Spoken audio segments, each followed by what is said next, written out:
මේ වෙලාවේ මම පොඩක් එළියට ඇවිල්ලා ඉන්නේ. දවල් වරුවේ. හරිම රස්නේයි. මොකද ගොඩක් අවුව තියෙන මේ දවස්වල.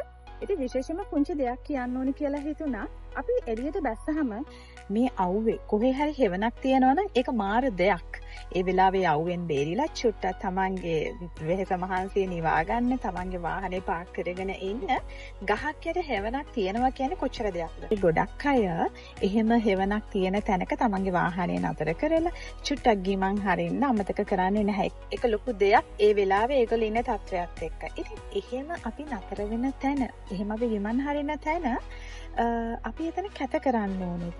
එහෙම නැත්නම් තමන් ආහාරගත කොළ දාලා, බෝතල් වර්ග දාලා එතන කැත කරලා, ජරා කරලා එතන යනවා කියන්නේ තවත් කෙනෙක්ට එතන ඉන්න බැරි වෙන තත්ත්වයක් නේද දාවෙන්නේ. නමුත් එහෙම නැතුව හරි විදිහට තමන් පාවිච්චි කරන දේවල් ඔහොමම අරන් ගිහිල්ලා පරිසරයට මුදා හරින්න නැතිව තමන්ගේ පරිසරයේ තවත් කෙනෙක්ට ලස්සන ඇති වෙන විදිහට ජීවත් වෙන්න පුළුවන් නේද? විශේෂයෙන්ම මේක පරිසර සතිය.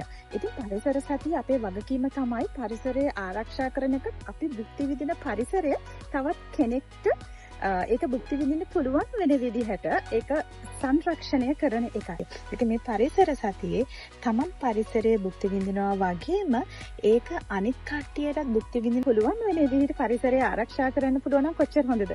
ඉතින් ඔයත් ආයෙ ගමනක් යනවා නම් තමන් වෙහෙස මහන්සි නිවා ගන්න කොහරි නතර වෙනවා නම් පරිසරය විනාශ කරන්නේ නැතුව තමන් ගෙදරින් ගෙනාපු දේවල් ඔක්කොම අරගෙන ගිහිල්ලා ඒ පරිසරයේ ඔයා වගේ තවත් කෙනෙක්ට භුක්ති විඳින්න පුළුවන් වෙන විදිහට ආරක්ෂා කර පරිසරය ලස්සන කරන්න ඔයාට පුළුවන් නේද?